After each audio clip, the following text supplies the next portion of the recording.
Hi everyone, Nifty का analysis देख लेते हैं मंडे के लिए कि क्या डायरेक्शन हो सकती है। मंडे कहाँ पे ओपन हो सकता है, क्या कोई बड़े गैप अप या गैप डाउन की पॉसिबिलिटी है क्या, हम ये चार्ट से देख लेंगे, चार्ट पे समझ लेंगे और लेवल्स भी डिस्कस करेंगे कि कहाँ पे एग्जैक्टली ट्रेड्स हमें प्लान करने चाहिए। ठीक है, पूरा वीडियो देखिएगा, सब कुछ चीज़ें मैं आपको एक्सप्लेन करूंगा। बट उससे पहले देखते हैं कि मार्केट में यहाँ पे इस दिन, ये जो दिन है फ्राइडे का, हमने क्या किया। क्योंकि आपको पता है ये CAS, ये जो सिस्टम इम्प्लीमेंट किया है एक्सचेंजेस ने, ऑक्शन वाला ये सिस्टम, तब से मार्केट में बहुत ही ज़्यादा यहाँ पे साइडवेज मार्केट देखने को मिल रहा है। लिक्विडिटी बहुत कम है। आप ये दिन भी देखिए, कोई इतना खास नहीं था निफ्टी का। ये दिन आप देखिए बहुत बड़ी बड़ी कैंडल्स बन रही थी। आप ग्रीन कैंडल, ये रेड कैंडल्स देखिए, बीच बीच में बहुत बड़ी कैंडल्स, और साइडवेज रहा है मार्केट। अब ये क्यों होता है और ये बड़ी कैंडल निफ्टी जैसे इंडेक्स में क्यों बन रही है? क्योंकि लिक्विडिटी कम है। जब लिक्विडिटी कम रहती है तब यहाँ पे बड़ी पोजीशन, कोई भी बड़ा प्लेयर ऐसी कैंडल्स यहाँ पे बना लेता है। अब लिक्विडिटी क्यों कम है? सिंपल है, यहाँ पे ये जो CAS का सिस्टम इम्प्लीमेंट हुआ है, तो बहुत से लोग अब दूर है कुछ दिनों के लिए मार्केट से, कि उनको समझ में नहीं आ रहा है एग्जैक्टली हो क्या रहा है। उन्होंने जो सिस्टम्स डेवलप किए थे, उनकी जो स्ट्रेटजीज थी, सब यहाँ पे कहीं ना कहीं उनको मॉडिफाई करनी पड़ रही है। इस वजह से लोग दूर है। अब हमने क्या किया, देखिए हम करते इंट्राडे। ये अच्छा है हमारे लिए कि इंट्राडे करते हैं, तो इंट्राडे में इस सिस्टम का हमें उतना ज़्यादा इफेक्ट नहीं हो रहा है। हाँ, साइडवेज मार्केट है, उससे थोड़ा बहुत हो रहा है, बट हम लास्ट में पोजीशन होल्ड नहीं करते, इस वजह से उतना इम्पैक्ट नहीं देखने को मिल रहा है। तो हमारा वीक बहुत अच्छा गया, हमने यहाँ पे प्रॉफिट्स बनाए और बहुत अच्छे बनाए। आपको पता है, यहाँ पे मैं दिखा दूंगा अभी कहाँ पे ट्रेड्स लिए थे क्या। तो मैं आपको पहले ये फ्राइडे का ट्रेड बता देता हूँ। फ्राइडे हमने क्या किया, देखिए फ्राइडे यहाँ पे मार्केट थर्सडे के दिन ऊपर के साइड क्लोज हुआ था, गैप डाउन हुआ। गैप डाउन के साथ ही पहली कैंडल बहुत बड़ी, यहीं पे मुझे क्लियर हो गया कि गैप फिल करेगा। मैंने यहीं पे ट्रेड प्लान कर लिया था और स्टूडेंट ग्रुप में भी दिया था कि गैप फिलिंग हो सकती है, और मार्केट ने गैप फिल भी कर दी। बट एक्चुअल गैप तो ये थी, क्योंकि क्लोजिंग यहाँ हुई है कल, लेकिन गैप कौन सी फिल की मार्केट ने, जो 3:15 को बनी थी। ठीक है, अब मार्केट ने इसको ही रियल गैप समझ लिया, राइट, और फिल कर दी और नीचे चला गया। तो यहाँ तक थोड़ा बहुत प्रीमियम भी बढ़ा था, बट यहाँ तक रुका था। मतलब मेरा टारगेट ये था, तो मैं यहाँ पे जब नीचे आ रहा था तो निकल गया। ये पहला ट्रेड था, इसमें तो कॉस्ट पे निकल गया। सेकंड ट्रेड यहाँ पे देखिए, सेलिंग ट्रेड प्लान किया था मैंने इस लेवल पे। यहाँ से मार्केट नीचे भी आया, बट अल्टीमेटली फिर से रेंज में आया, तो फिर से उस ट्रेड को निकालना पड़ा। तो कोई खास दिन नहीं रहा ये फ्राइडे का। लेकिन उससे पहले के दिन आपको पता है, देखिए मैं दिखा भी देता हूँ। ये पहला तो आपको स्टूडेंट ग्रुप में, जैसे मैं डेली जो भी मेरा ट्रेड होता है लाइव मार्केट में शेयर कर देता हूँ, ये भी शेयर किया था। ये मॉर्निंग का ट्रेड है, देखिए यहाँ से मार्केट ऊपर भी आया, बट यहाँ से अनफॉर्चुनेटली नीचे आया।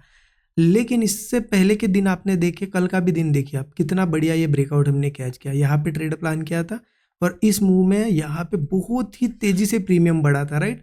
यहाँ पे अच्छा प्रॉफिट हो गया हमें। एक दिन पहले भी देखिए सेम सेटअप हमने ट्रेड किया था। आप देखिए यहाँ पे ट्रेड प्लान किया था, और ये जैसे यहाँ पे हमने ट्रेड प्लान किया, ये मूवमेंट कैच किया। और इससे पहले के भी दिन आपको पता है, हर दिन मैंने आपको शो किया है कि मैंने कहाँ पे ट्रेड लिया, क्योंकि स्टूडेंट ग्रुप में तो शेयर किया है, लेकिन वीडियो में मैं आपको एक्सप्लेन भी करता हूँ। तो आपने देखा क्या होता है ना, कि मार्केट में कुछ भी हो जाए, कुछ भी न्यूज़ आ जाए, कुछ भी नया सिस्टम इम्प्लीमेंट हो, मार्केट अल्टीमेटली प्राइस एक्शन को फॉलो करता है। तो आप प्राइस एक्शन को समझ गए तो आप ट्रेड कैसे भी मार्केट में कर सकते हो। हमारा वीक बहुत अच्छा रहा है, बट आगे अब क्या करना है वो ध्यान से देखिएगा, क्योंकि आगे और दिक्कतें आ सकती है। तो उसको समझने के लिए पहले 1 आवर चार्ट पे चलते हैं। 1 आवर का चार्ट यहाँ पे ओपन करता है और आपको बताता हूँ कि एग्जैक्टली निफ्टी में हो क्या सकता है।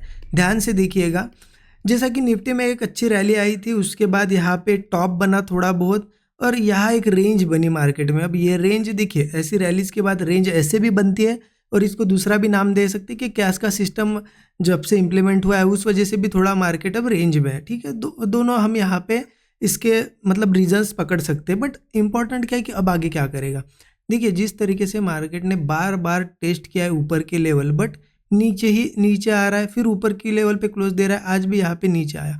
अब इंपॉर्टेंट क्या है कि वापस 1 बार 2 बार 3 बार ट्राई कर चुका है, वापस अगर ये ऊपर की लेवल पे सस्टेन करेगा तो इजीली ये निकल जाएगा, ये चीज़ समझ लीजिएगा। लेकिन अगर यहाँ पे 15 मिनट चार्ट पे मैं आपको बताता हूँ, 15 मिनट चार्ट पे चलते हैं, 15 मिनट के चार्ट पे आते हैं। ठीक है, अब ऊपर की ठीक है ट्रेड हमें प्लान करनी है, लेकिन लेवल क्या होगी फिर ऊपर की। तो मेरे हिसाब से लगभग ये लेवल बहुत ज़्यादा इंपॉर्टेंट है, 24,620। अगर 24,620, क्योंकि देखिए क्या हुआ, फ्राइडे यहाँ ओपन हुआ, ओपनिंग के बाद एक बहुत बड़ा स्ट्रॉन्ग ट्राई किया मार्केट ने, लेकिन उसके बावजूद यहाँ रेजिस्टेंस बना और नीचे ही ट्रेड कर रहा है। तो अगर मंडे के दिन गैप अप हो या फिर यहाँ ओपन हो और ये 620 को क्रॉस कर दे, इसके ऊपर थोड़ा भी सस्टेन करता है और ब्रेकआउट आता है तो हम बुलिश जा सकते हैं, क्योंकि इस बार एक बार, दो बार, तीन बार ट्राई कर चुका है मार्केट और नैरो होते जा रही है रेंज। इस बार भी सस्टेन करेगा ब्रेक करके तो इजीली बड़ा मूव देगा ऊपर के साइड। अगर टारगेट्स बताओ आपको तो ये हाई एक टारगेट होगा हमारा 24,770 के आसपास, ठीक है। उसके बाद 24,870 ये एक रेजिस्टेंस है। उसके बाद तो एक साइकोलॉजिकल रेजिस्टेंस है 25,000 का। और अगर बहुत ही बड़ा कोई मूव आता है, बहुत बड़ा गैप अप होता है, तो ध्यान रखना बहुत बड़े गैप अप के बाद भी अगर सस्टेन करता है तो हम बुलिश ही जाएंगे, लेकिन टारगेट्स फिर ऊपर के मैं बता देता हूँ 25,170 तक भी जा सकता है। तो ऊपर ये सभी रेजिस्टेंस लेवल से मार्क करके रखे, यहाँ तक के टारगेट हमें इजीली मिल सकते हैं। बट एक चीज़ समझिएगा, यहाँ पे मार्केट थर्सडे के दिन भी आपने देखा क्लोजिंग ऊपर के लेवल पे हुई, लेकिन गैप डाउन हुआ। क्यों हुआ गैप डाउन में? आपने ऑब्जर्व किया क्या हुआ यहाँ पे? गैप डाउन होने का मुझे एक ही रीज़न दिखाई दे रहा है, कॉल और पुट के प्रीमियम। पुट्स के प्रीमियम इतने ज़्यादा चीप थे कि मैनेज करना उनको ज़रूरी था। तो मार्केट फ्राइडे के दिन सीधा गैप डाउन हुआ तो क्या हुआ, मतलब ये कॉल और पुट दोनों अगर ऐसे रहने चाहिए 100 रुपये पे, तो ऐसा समझो कि ये 100 पे था और ये सीधा 50 पे था, तो इसको मैनेज होना था। तो जैसे ही गैप डाउन हुआ फ्राइडे, पुट बहुत तेज़ी से बढ़ गए थे, मतलब बढ़ के ही ओपन हुए, तो इस वजह से मैनेज हो गए। लेकिन अभी भी मुझे पुट के प्रीमियम बहुत ज़्यादा चीप लग रहे हैं। तो एक चीज़ ये पॉसिबिलिटी है, देखिए मैं कह नहीं रहा हूँ कि ऐसा ही होगा, लेकिन अक्सर मार्केट ऐसा ही करता है पुट के प्रीमियम अगर मैनेज करने हो, क्योंकि बहुत चीप है। एक तो ओपनिंग के बाद नीचे आएगा या फिर गैप डाउन कर सकता है। इस चीज़ का थोड़ा सा मुझे लग रहा है कि पुट के प्रीमियम अगर डाउन है तो गैप डाउन ना हो जाए, ठीक है।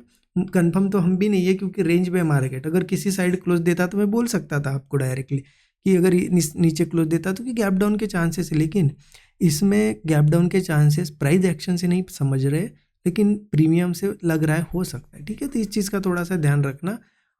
ओके, अब इम्पॉर्टेंट क्या है कि चलो गैप डाउन होगा तब होगा, गैप अप होगा तब होगा, अभी तो रेंज में है, हम क्या करें। कॉल साइड का तो आपको क्लियर हो गया कहाँ ट्रेड्स प्लान करने कहाँ नहीं करने। अब डाउन साइड कब जा सकते हैं? डाउन साइड के लिए मुझे लगता है कि ये लेवल बहुत ज़्यादा सफिशिएंट लेवल है, क्योंकि मार्केट ने यहाँ पे हाई, इसके बाद ये और इसके बाद ये, मार्केट अब ऊपर जाना है तो यहाँ से निकल जाना चाहिए।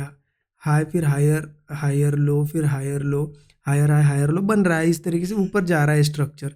लेकिन किसी भी केस में ये 24,520 के नीचे एक बार मार्केट आ जाए और थोड़ा देर भी सस्टेन करे और ब्रेकडाउन्स बने, तो फिर मार्केट धीरे धीरे ये सभी सपोर्ट्स टेस्ट करेगा। पहले तो सबसे पहले ये सपोर्ट टेस्ट करेगा, उसके बाद अगर सपोर्ट बताओ मैं तो 24,360 के आसपास एक सपोर्ट है, ये भी ब्रेक होता है तो सीधा 24,190 के आसपास जा सकता है मार्केट। तो ध्यान रखना, रेंज जिस साइड भी ब्रेक होगी सस्टेन करेगा, उस साइड का एक मूव तो हमें मिलेगा ही मिलेगा।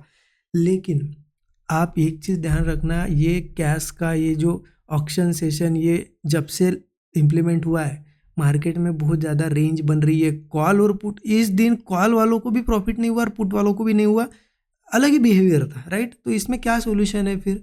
एक तो अवॉइड कर सकते हैं ट्रेडिंग, या फिर करना ही है तो थोड़े से लेस क्वांटिटी में करिए। और इसमें आपको बहुत ही सटीक ट्रेड लेने पड़ेंगे, सटीक ट्रेड लेने पड़ेंगे, स्मॉल एसएल और बिग टारगेट लगाना पड़ेगा, ठीक है। मैं आपको जो भी मेरा ट्रेड रहता है आपको पता है, लाइव मार्केट में शेयर कर देता हूँ स्टूडेंट ग्रुप में, सो दैट स्टूडेंट्स लर्न कर पाए लाइव मार्केट में कि कैसे मार्केट मूव कर रहा है, कैसे प्रॉफिट बुकिंग हो रही है, कैसे एंट्रीज बन रही है, ठीक है। मेंटरशिप प्रोग्राम अगर लेते हो तो एक्सेस मिल जाता है आपको स्टूडेंट ग्रुप का, डिटेल्स डिस्क्रिप्शन में है मेंटरशिप प्रोग्राम की, चेकआउट आप कर सकते हो। बट ध्यान से ट्रेड करिएगा। अभी देखते कुछ दिनों में अगर इस पर कोई सोल्यूशन आता है तो देखिए, एक तो ये रोल बैक होना चाहिए पूरा के पूरा सिस्टम कैश का, या फिर इसमें कोई और अच्छे सॉल्यूशंस लेके आएंगे लोग, तभी लिक्विडिटी बढ़ेगी, ठीक है। तो देखते हैं हम क्या एक्सचेंजेस अब क्या डिसीजन लेते हैं। आई होप एनालिसिस अच्छा लगा होगा आपको। Thank you so much.